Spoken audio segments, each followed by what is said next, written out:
बंगाल में चुनाव जैसे जैसे नजदीक आ रहे हैं, बाबरी निर्माण का मामला गरमाता जा रहा है। हुमायूं कबीर के बयान के बाद एक बार फिर सियासी संग्राम शुरू हो गया। हुमायूं कबीर ने ऐलान किया कि 11 फरवरी को सुबह 10 बजे 1200 लोगों द्वारा कुरान पढ़ने के साथ ही बाबरी मस्जिद के निर्माण का कार्य शुरू किया जाएगा। इस पर दिल्ली से लखनऊ तक हिंदू संगठन एक्शन में। लखनऊ में जगह जगह पोस्टर लगाए गए हैं जिसमें लिखा गया है कि हुमायूं हम आएंगे, बाबरी फिर से गिराएंगे। इतना ही नहीं, आज मुर्शिदाबाद कूच का ऐलान भी किया गया है। लखनऊ में दोपहर 1 बजे विश्व हिंदू परिषद के कार्यकर्ता जो है वो मुर्शिदाबाद कूच करने वाले हैं।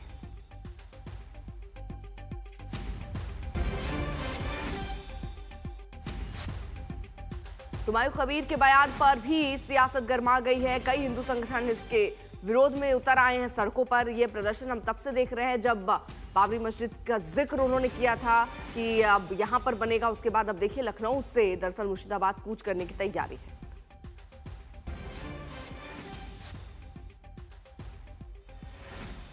बाबरी का नाम एक बार फिर यूपी की सियासत में चर्चा का विषय बन गया है। इस बार बंगाल में टीएमसी के सस्पेंडेड विधायक हुमायूं कबीर के बयान, जिसमें वो बाबरी मस्जिद की आधारशिला रखने की बात कर रहे हैं, उसको लेकर गुस्सा जो है वो यूपी में देखा जा रहा है, जिसके चलते विश्व हिंदू रक्षा परिषद ने ऐलान किया है बंगाल कूच का। और उसी के चलते तमाम पोस्टर्स राजधानी लखनऊ में लगा दिए गए हैं। पोस्टर को अगर आप देखें तो आपको हुमायूं कबीर जो विधायक हैं टीएमसी के, वो बाबर की वेशभूषा में बनाए गए दिखाई पड़ेंगे। उन्हें बाबर का एक तरह से स्वरूप के रूप में दिखाया गया है। बाबर जिसने बाबरी मस्जिद का निर्माण कराया था। अगर आप यहाँ पढ़ें तो इसमें लिखा है कि हुमायूं हम आएंगे, बाबरी फिर से गिराएंगे। तो कुल मिलाकर टीएमसी के नेता को विश्व हिंदू रक्षा परिषद एक संदेश दे रही है कि हुमायूं हम आएंगे और बाबरी फिर से गिराएंगे। बटोगे तो कटोगे हिंदुओं की विरोधी सरकार में इस बार होगा मुर्शिदाबाद में नई बाबरी पर आर पार। नई बाबरी पर आर पार की बात हो रही है।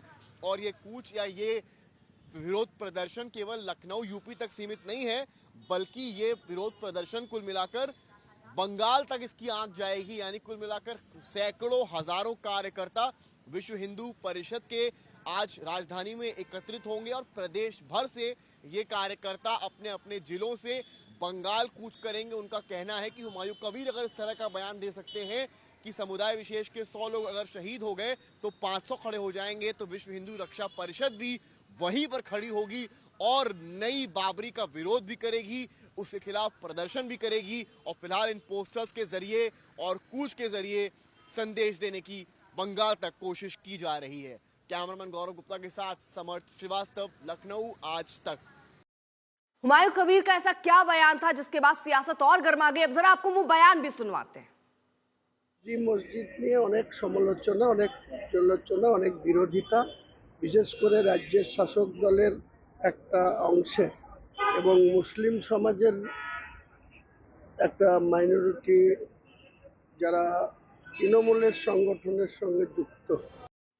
उधर बंगाल में बाबरी निर्माण को लेकर बीजेपी और इंडिया गठबंधन आमने सामने। पश्चिम बंगाल में ममता बनर्जी के इशारे पर उनका विधायक हुमायूं कबीर बाबरी के नाम पर मस्जिद बनवा रहा है।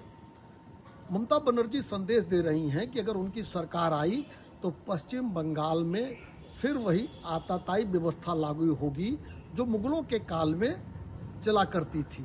कहीं न कहीं कानून और संविधान का भी मौखौल उड़ा रही हैं ममता बनर्जी। और वहाँ जो बहुसंख्यक लोग हैं उनकी आस्था पर भी चोट पहुँचाने का काम ममता बनर्जी कर रही हैं। इस देश में कानून और संविधान के आधार पर जो माननीय सर्वोच्च न्यायालय ने फैसला दिया था उसके बाद ये समाप्त हो गया था ये विवाद। लेकिन एक विवाद को जन्म देने की कोशिश ममता बनर्जी और इंडी गठबंधन कर रहा है। देखिए, बीजेपी का ये पूरा का पूरा एजेंडा है और ममता जी को इस मामले में सख्त एक्शन लेना चाहिए। अगर वो खामोशी कर रही हैं तो बहुत नुकसानदेह उनको भी होगा, हम देश को तो होगा ही होगा। चूंकि ये सांप्रदायिक ध्रुवीकरण का एक नया अड्डा बनाने का प्रयास हो रहा है जो भारतीय जनता पार्टी बनाने में नाकाम हो रही है और ऐसे आदमी को सख्त कार्रवाई करनी चाहिए उसके खिलाफ।